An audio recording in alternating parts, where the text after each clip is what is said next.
Hi and welcome to Quick Math. In this segment, we'll be covering geometry of circles. This involves some definitions, angle and tangent properties, and tutorial walkthrough. On definition, the radius is a straight line from the center of the circle to a point on the circle. The red line on the diagram represents the radius in pictorial form. The diameter is a straight line cutting through the center of the circle and ending at 2 points on the circle. The orange line on the diagram represents the diameter in pictorial form. The circumference is a line representing the perimeter of the circle. The green line on the diagram represents the circumference in pictorial form. Simplistically, the arc is one part of a circumference. The blue line on the diagram represents the arc in pictorial form. More definitions. The sector is a portion of a circle made with two radius lines. The region in red on the diagram is one of the sectors of the circle in pictorial form. By in-depth definition, the red region, being smaller in area, is the minor sector, whilst the remaining portion of the circle is the major sector. The chord is a straight line ending at 2 points on the circle and not necessarily cutting through its center. The orange line on the diagram represents the chord in pictorial form. The segment is a portion of the circle separated by its chord. The region in green on the diagram is one of the segments of the circle in pictorial form. By in-depth definition, the green region, being smaller in area, is the minor segment, whilst the remaining portion of the circle is its major segment. And the tangent is a line outside the circle that touches the circumference at a single point. The blue line on the diagram represents the tangent in pictorial form. We should be familiar that the perimeter or circumference of a circle is calculated with the formula 2 pi r. Simplistically, the length of the arc is the ratio of theta against the full 360 degrees of 2 pi r. Likewise, with the area of a circle being calculated with the formula pi r squared, the area of a sector is the ratio of theta against the full 360 degrees of pi r squared. Let's now get on to our first tutorial walkthrough. Knowing what we've learned, what is the angle of the arc of dimension 8 centimeters on a circle with diameter 48 centimeters?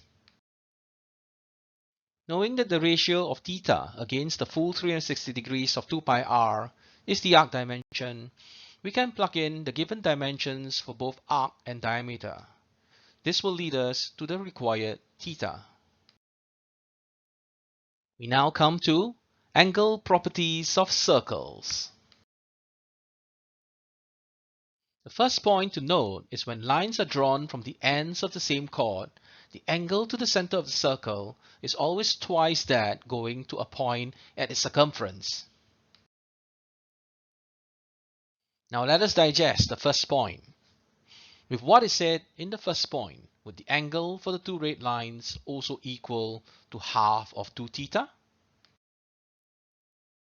Yes, it would.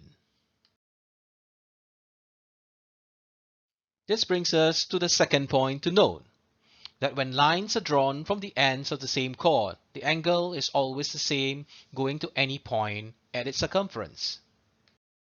And this applies irrespective of whether the lines are pointing upwards, sideways, or downwards. For the third tutorial walkthrough, we shall revert back to the first point that we have noted and ponder over the question, what if the chord cuts through the center of the circle? From the diagram, the straight line will translate to 2 theta being equal to 180 degrees, and by the same rule, theta has to be 90 degrees. Hence our third point. The angle made from two ends of the diameter line to a point of the circumference is 90 degrees.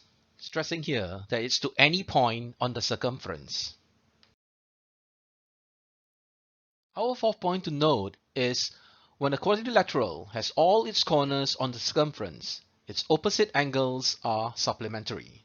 In this form, it is called a cyclic quadrilateral. The fourth point tells us our fifth point, which is the external angle of any cyclic quadrilateral is equal to the opposite internal angle. Now let's jump onto our fourth tutorial question.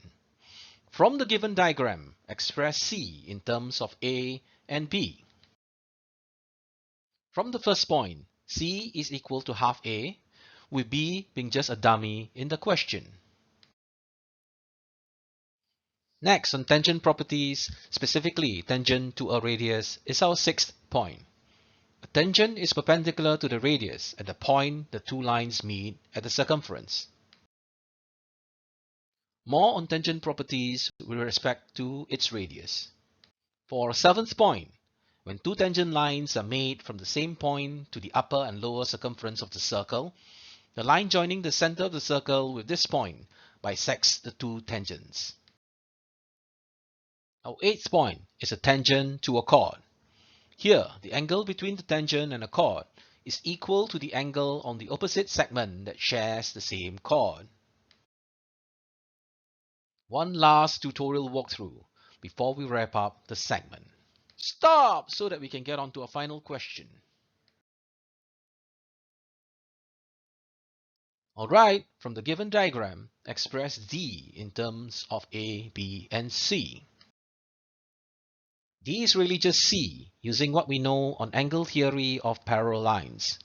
Do visit our segment of Quick Math on one-dimensional objects and angles if you wish to obtain a refresher on this. That's all for this segment. Do visit our other segments of Quick Math if you found this beneficial. Bye bye for now.